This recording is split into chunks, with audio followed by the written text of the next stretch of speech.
नमस्कार दोस्त, मैं रवि कुमार पांडे आप लोगों के साथ। आप देख रहे हैं तरंग 24 न्यूज़ पर। आज की बेहद बड़ी खबर जो आप लोगों को मैं बताना चाहूँगा कि जिला चिकित्सालय में एक डेड बॉडी पड़ी हुई है।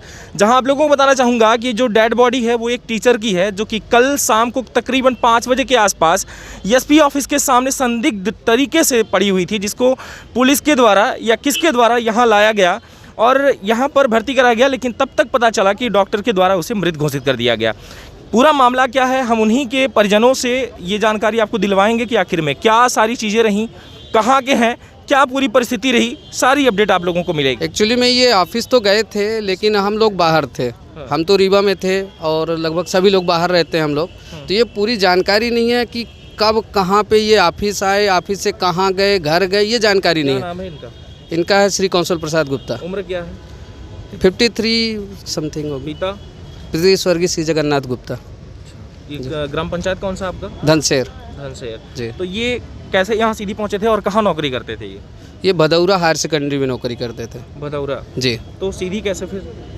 अब चूँकि वहाँ से ड्यूटी गए थे, हम लोग 10:15 बजे हम घर से निकले हैं, तो उसी टाइम पे भैया तैयार हो रहे थे ड्यूटी के लिए। इसके बाद हम लोग चले गए रीवा और हमको लास्ट टाइम पे पता चला है जब फ़ोन यहाँ से गया हुआ है, तो उस टाइम पे रीवा में थे। तो इस बीच दौरान हम लोग टाइम फ़ोन मतलब कितने बजे? समथिंग अबाउट 6 बजे के समथिंग रहा होगा। किसके द्वारा कॉल किया गया था आपको? 108 100 नंबर वालों के कोई होते हैं एम्प्लाई, उनके द्वारा किया गया था। कॉल किया गया था। हाँ। क्या बताया गया आपको? उनको बताया गया कि आपके भाई साहब की तबीयत ज़्यादा सीरियस है, आप लोग आ जाइए। सीरियस बताया गया? हाँ जी। उस टाइम पर मतलब ये कहा जा सकता है कि वो जिंदा रहे, सांसें चल रही थी उनकी। अब जैसा भी हो, आपको यह लगता है कि मतलब ढाढ़स देने के लिए ऐसा बोला गया था, क्या कहेंगे आप?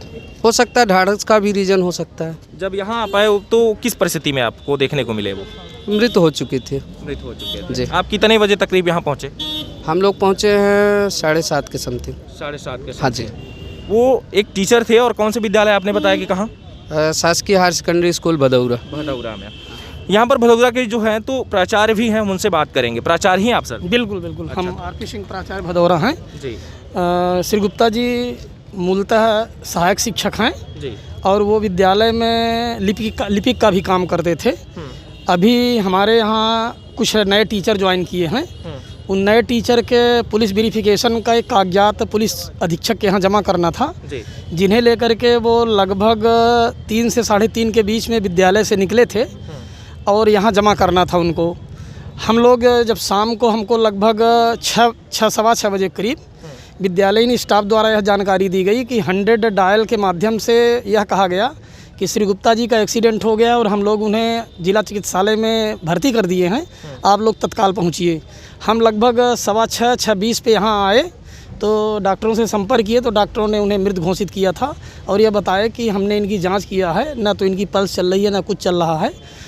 तो बाद में हमको यहाँ पर जो उनके पास से रिकॉर्ड जब्त किए गए मिले, उनके परिजनों को सौंपे गए। परिजनों ने हमें वो रिकॉर्ड जो हमारे विद्यालयीन रिकॉर्ड उनके द्वारा लाए गए थे उपलब्ध कराए गए।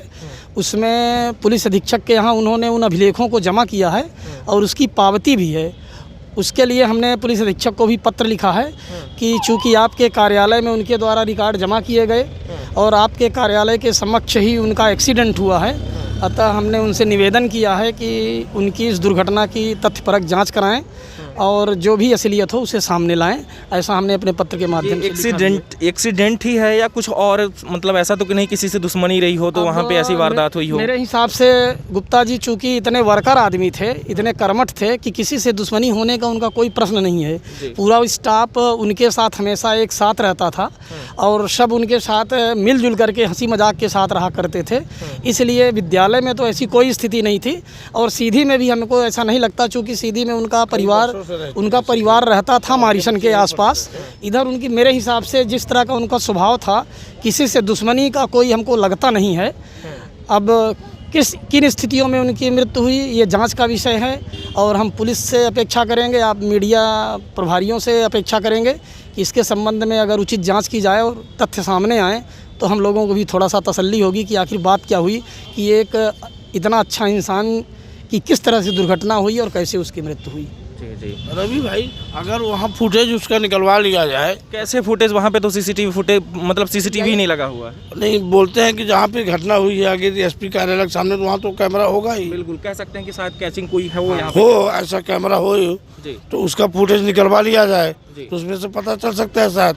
बिल्कुल आप सही कह रहे हैं। आप भी एक पत्रकार हैं। हमारा कहना ये है और इनका भी कहना ये है कि अगर एक तरफ अगर क्रॉस करता है कोई तो न्यायालय है, दूसरी तरफ का क्रॉस अगर कोई कर रहा है तो एसपी ऑफिस है। दोनों तरफ के बीच में अगर हादसा हुआ है, वो हादसा जो आप लोगों को देखने को मिलेगा, मैं आप लोगों को फुटेज दिखाऊंगा कि वो कुछ है, तो वो है एक पुल और एक तरफ एसपी ऑफिस, दूसरी तरफ न्यायालय। तो कह सकते हैं कि कोई ना कोई सीसीटीवी फुटेज अगर टाइम का पता चले तो पता चल सकता है कि उस टाइम पर कौन सी गाड़ी निकली और कौन कौन सी गाड़ियाँ हो सकती हैं। जी जी बताएं। एक पुलिस अधीक्षक जो एसपी ऑफिस है वहाँ पे, और आपने क्या पता किया? मैं अभी जाके देख के आ रहा हूँ। कहाँ पे लगा हुआ है? एसपी ऑफिस के जस्ट जो ये कैंपस होता है उसी में एक लगा हुआ है। क्या मतलब रोड की सारी चीजें वो कैच कर सकता है? ये तो अब कैमरा देखने के बाद ही पता चलेगा। और उसके आगे एक थोड़ा सा आगे जाइए, एक स्मरणीय कुछ टाइप का है वो, उसमें एक ऐसे लगा हुआ है तो वो रोड को पूरा कैप्चर करता है। और एक ये जो सर्किट हाउस है यहाँ पे लगा हुआ है कैमरा, तो रोड का पूरा दिखा रहा है। और एक यहाँ कलेक्टेड कैंपस पे लगा है तो वो भी रोड को पूरा कैप्चर कर रहा है। चारों कैमरे से आप पता कर सकते हो कितनी टाइम कौन सी गाड़ियाँ गई हैं कौन सी नहीं। मतलब ये कह सकते हैं कि पता जल्द ही चल सकता है कि कौन सी गाड़ी। अगर आप उसमें कोशिश करें 1 घंटे के अंदर पता चल जाएगा कौन सी गाड़ी क्या करके गई है। जस्ट एसपी ऑफिस सामने, यहाँ से 50 कदम की दूरी पे एक्सीडेंट हो रहा है और सामने इधर एक वो है जो पुलिस स्टेशन का है, उसका भी कंट्रोल रूम है। मतलब जस्ट बाउंड्री के बगल में एक्सीडेंट हुआ है। क्या नाम है आपका? संदीप कुमार गुप्ता। रिश्ता क्या है आपसे? वो हमारे जीजा जी हैं। मतलब कितने बच्चे हैं इनके? इनके 3 बच्चे हैं, एक बड़ी बेटी है। एक बड़ी बेटी है। कोई सरकारी एम्प्लॉई ये नहीं थे जिस तरीके से अगर इनके परिवार में अगर ये ऐसा हादसा हो गया है तो उनको कोई नौकरी या जॉब या कुछ मिले। सबसे बड़ी बात ये कि एक सहायक शिक्षक थे, मतलब कह सकते हैं कि ये अभी अपनी रोजी रोटी शुरू किए और ऐसे हादसा हो गया और बताइए परिवार भी बिखर चुका है। लेकिन हम एक बात हम भी कहेंगे कि अगर सीसीटीवी है वहाँ पे लगा हुआ है तो उसमें जल्द से जल्द सामने पता चल जाएगा कि आखिर में कौन व्यक्ति है जिसके द्वारा ये एक्सीडेंट हुआ, हादसा हुआ, जिसके दौरान इनकी मौत हो गई। तो अब हम ये नहीं कह सकते कि इसमें कोई दुश्मनी, क्योंकि आपके द्वारा ही बताया जा रहा है, यहाँ पे लोग जो परिजन हैं उनके द्वारा बताया जा रहा है कि ऐसे कोई व्यक्तित्व ही नहीं थे कि जिनके द्वारा कोई किसी से लड़ाई झगड़ा या दुश्मनी रही हो। जी, बच्चे पढ़ा रहे थे, पिछले कई सालों से रह के यहाँ लड़के बच्चे पढ़ा रहे थे और उनका परिवार भी यहीं किराए से रहता था। जो लड़के बच्चे पढ़ते थे यहीं पढ़ते पढ़ते लड़के बच्चे सब बाहर चले गए। अच्छा, तो पुलिस से बातचीत हुई क्या? जी, पुलिस से कोई बात, पुलिस से कुछ भी बातचीत नहीं हुई है। अभी कोई जानकारी पुलिस ने आप लोग को बिल्कुल नहीं दी है? पुलिस के द्वारा कोई जानकारी नहीं दी गई। कल शाम को फ़ोन गया था 100 नंबर माध्यम से कि आप एक्सीडेंट हो गया है इनका और ये जिला चिकित्सालय में रखे हुए हैं। अच्छा, तो किसके द्वारा यहाँ लाया गया? ये डायल 100 के द्वारा? डायल 100 के द्वारा लाया गया है। जी जी। और ये मामला पूरा संदिग्ध है, अब इसका खुलासा होना चाहिए। अब इसका एक तरफ तो कहा जा रहा है कि एक्सीडेंटल हो सकता है, एक्सीडेंट ही है, दूसरी तरफ आप कह रहे हैं संदिग्ध है, तो मतलब आप क्या कहें? अब क्या इसको बताइए। अब इसकी उच्च स्तरीय जांच होनी चाहिए जिससे पता तो चले सही कि हुआ क्या है, मर्डर हुआ है कि एक्सीडेंट हुआ है। बिल्कुल एक ये जांच का विषय है और वह बेहद ज़्यादा ज़रूरी है कि क्योंकि ऐसा अगर हादसा एसपी ऑफिस के अगर सामने हो रहा है तो ये मामला बेहद मतलब एक बड़ा तरीके से कह सकते हैं कि बड़ा है, क्योंकि कोई भी अपराधी अपराध करके फरार हो चुका है और इसका अगर जरिया कुछ है ढूंढने का तो वो है सीसीटीवी फुटेज। अगर वो मिल जाए तो चांसेस ये होगा कि बहुत जल्द से जल्द ये मामला का खुलासा हो जाएगा और पता चल पाएगा कि आखिर में ये हादसा किसके द्वारा हुआ और कैसे हुआ। धन्यवाद। अभी तक आप बने रहें तरंग 24 न्यूज़ के साथ और इसकी अगली अपडेट जल्द से जल्द हम आपको देंगे। तब तक के लिए नमस्कार, जय हिंद।